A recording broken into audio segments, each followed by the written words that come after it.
Hey guys, Chris here. So welcome to part 2 of this Lightroom tutorial. Here I'm going to show you guys a little bit more about the develop module.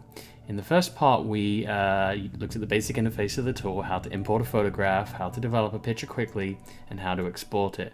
But now I'm going to go into a little bit more detail. And this picture in front of you is something I've quickly edited, and this is where we'll end up somewhere close to this when I'm done with this tutorial.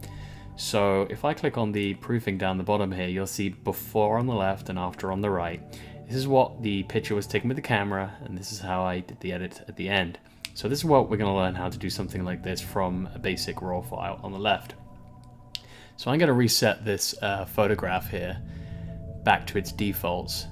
So let's just go to reset all settings. So this is actually going to take us back to how it was shot from the camera. So, alright, let's get cracking. So, in the develop module, okay. This file here that you're looking at is not how my eyes saw it at the time. It's just a raw file. It just holds all the information. So, let's get cracking here and do some basic editing. So, like before on my right hand side on the develop module, I'm going to work down this list and we're just going to make some corrections. So, let's just warm up the image a little bit to get started. Let's push the exposure a little bit, drop the highlights down. Gonna drop them right down here. I'm going to raise the exposure so we don't blow out the highlights, and I'm looking at the histogram here just to make sure I don't blow anything out crazy. Looking good. I'm going to add some contrast here, and again this will push the shadows and the highlights up. We're starting to get a bit blown now, so I'm going to drop it down just a tad. I'm going to raise the shadow detail up. Again, this camera retains an insane amount of shadow detail. Some lower, model cameras, you might be able to get away with so much shadow recovery before noise becomes too much of an issue, but this camera can really pull them back. So we're going to go somewhere like here. Add a little bit of clarity. I like clarity on landscapes as long as there's not too much contrast in the sun behind a hill or something like that. That can make some very funky edges where you get lots of weird gradients coming here. So let's push the saturation up a bit, a little bit of vibrance here. Kind of just look at this color temperature. It's a little bit warm, a little bit cold. I like warming this up a tad. I'm trying to get a contrast here between the warms and the colds. I don't want the sky to go too warm like this, or anything, and I don't want it to get too cold. So I'm just trying to find a midpoint here. This is what the camera took. Very cold. I think that wasn't set to auto white balance. That's actually set to sun white balance. That's why I have to pull this in post. Okay, we've added clarity. Now we're going to head down to the colors. I'm going to push the greens here a little bit, the saturation of the greens in HSL, saturation and luminance. I'm not going to split tone for this one. Now, something interesting with sharpening, and this will lead me to some spot correction and things later.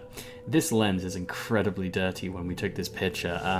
We were actually driving down this road right here, looking the opposite direction, and then somebody noticed these God rays coming from behind us, so we pulled over as quick as possible. And the thing with God rays is they're gone within literally 30 seconds to a minute. So I just had to jump out, grab the camera as quick as possible, and just take a snap. So I didn't have time to clean my lens. This is actually a volcanic cold air. This is actually a volcano here. So there's a lot of ash around, although it doesn't look like it on the ground here. This is very ashy, especially where we were earlier. My lens got dirty, didn't clean it. So there's tons of dust spots in here. Now the reason I mention that on sharpening is if I hold Alt on masking here and drag this, you'll actually notice up here wherever there's some kind of dirt like this, it actually puts a little mask around it. And that's actually really handy for trying to see where dust spots are. It's just something I discovered while editing some of these pictures, which is a pretty neat trick. But nevertheless, so this is masking, so I'm holding Alt here and just moving, and I can see that this is not going to apply masking to the sky, which is what I want to avoid.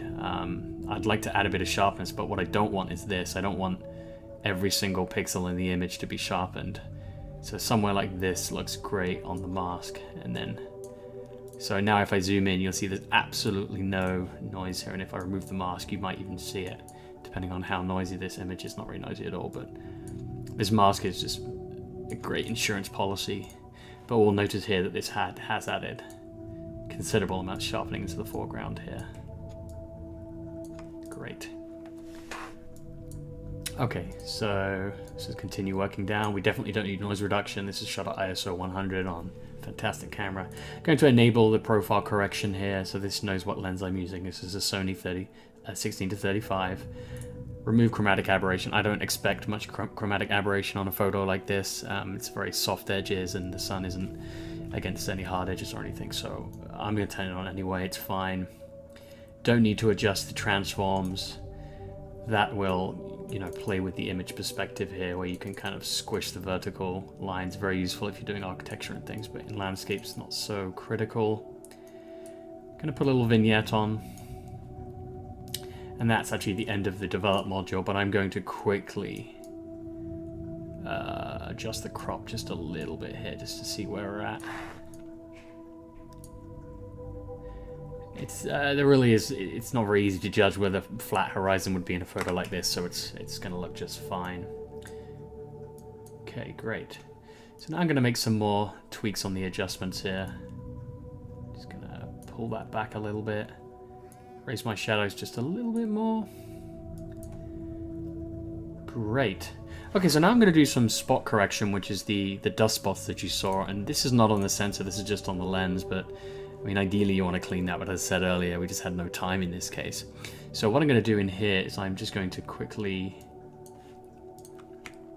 hold control here and just zoom out a little bit. I don't need to be quite so far in, but this is what I mean by the dust spots. You'll really see them against blue skies and things, but luckily Lightroom has a fantastic tool for that. So up here we on the right module we have a spot removal tool, and if I just scroll with my middle mouse wheel here, you'll actually see that this expands and contracts this. So if I just click on here, what it'll do is sample. Great. And I think I even covered this in the first video a little bit. So I'm just going to quickly go through and edit some of these. This is a very big file. It's a 42 megapixel file, so it's one of the only slight negatives of such a high-res image is these corrections can take, you know, they certainly don't take long, but they're a little bit laggy. So okay, just using the thumb here to move around. This is not my final image that I'm editing here, so I'm not going to be too thorough on these, but it's definitely worth checking that you don't have any of these for the final print or something, because you take a second to fix. Okay, this one there, that's pretty obnoxious. Let's get rid of that guy.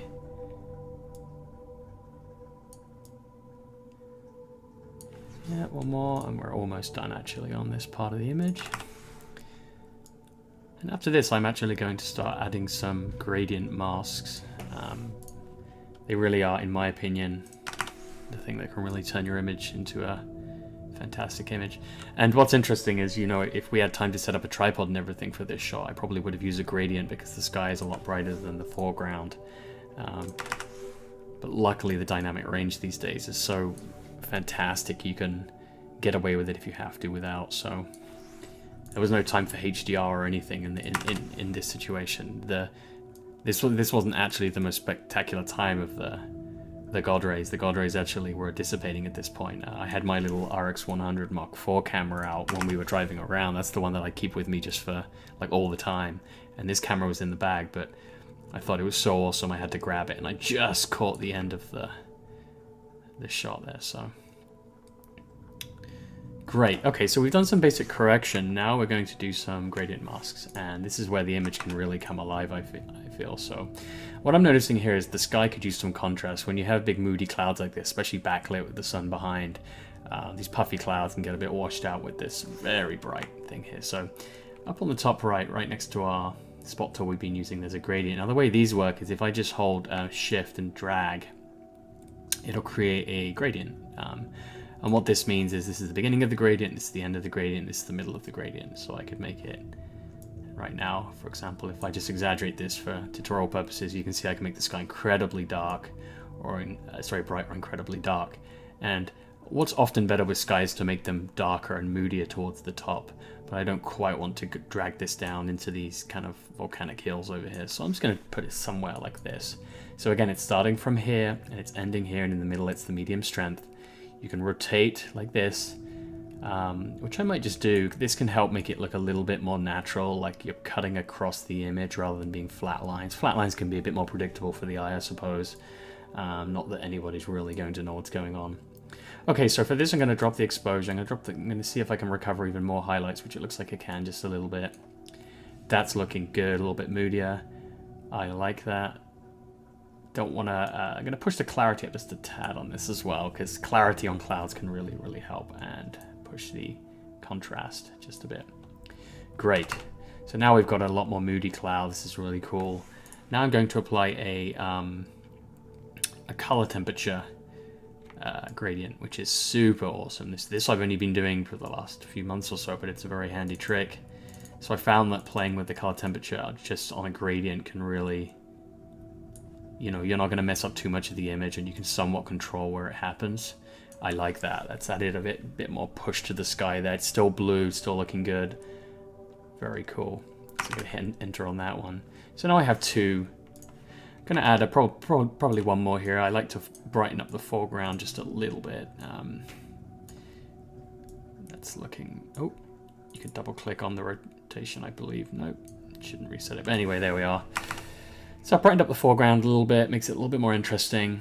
Your eye leads here, and then it pushes across. Now, something I do want to do is this here is actually really interesting. This structure on the right, this you know, hill formation. So I'm going to, I think I'm going to apply just an adjustment brush. So this works very much in the same way that these gradients do, but in this case you can see that it's a radial feather, so it's going to feather out from the center, and you can control that size right here with the amount of feather and size of the feather and so forth. But I'm going to leave it something like this, and I'm just going to add a little bit of, going to push the shadows just a little bit and just go, you know, 1/2 of a stop there, maybe half a stop, and just see what that looks like. That's too much, but you get the idea. I'm just going to drop that down. And what you can do is move any of these around, actually. This is fantastic. So, for example, if I go back to my gradients and I want to just adjust this, I can move this around. Fantastic. So that's kind of pushed this. It almost looks like it's raining here or something, which is kind of neat. Brings the eye to that part. But something I am going to do is add a little bit of contrast to that one that I just edited. I want to bring it back a little bit, but bring out some of the definition in there, those kind of hammocks structure there or whatever they are. Great, so we're actually pretty much there now. That's looking very cool, and we can go back to before and after to see what a difference it makes. And as I was saying earlier on, you know, the shot is somewhere between this in terms of reality. So I've pushed the image quite far, considering it's a single picture, no HDR, but it's not you know, completely fake. I would say completely fake would be adding insane reflections and all sorts of, you know, multiple exposures of night and day with lights and all sorts of groovy stuff. So this isn't too crazy. I do think the bottom of the image is actually a little overexposed, maybe compared to the rest of the shot. So I'm just going to, actually what I should probably do is edit the original one here and bring this down and stretch it a little bit back on this. Great. It's gonna see a little bit more of a vignette here, but push it out just a little bit. Yeah, I like that a lot. So there we have it. That's me editing a single frame picture. I've done basic corrections here. I've done color adjustments. Actually, I might just play around with the color, just a little bit of the luminance of the. Let's see what I can do here. So click on this little button, and we can pull this up and down to see if we can get a cool effect there. Yeah, I like that a lot. We haven't added any split toning, but we have done a little bit of sharpening with a mask. We've applied basic correction. Again, you can do it manually or select your lens here if it's not recognized. And if you're using a point and shoot, it's probably already corrected in the size. You don't have to worry about that. I haven't added any transforms. It's an architecture or something. Don't need to mess with that.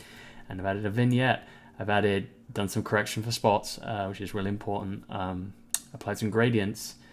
This is also another type of gradient you can apply, which I show in the next video, which is really cool, which is a different shape, and I've applied an adjustment brush. So that is it. We can export this out, and we now have our image. So I hope that was helpful, and I hope that explains some of the more advanced features of the develop module here. So I will see you guys next time, where we're going to be looking at time-lapse footage and how to edit lots of different frames and make a time-lapse sequence. So thanks for watching, guys. See you next time.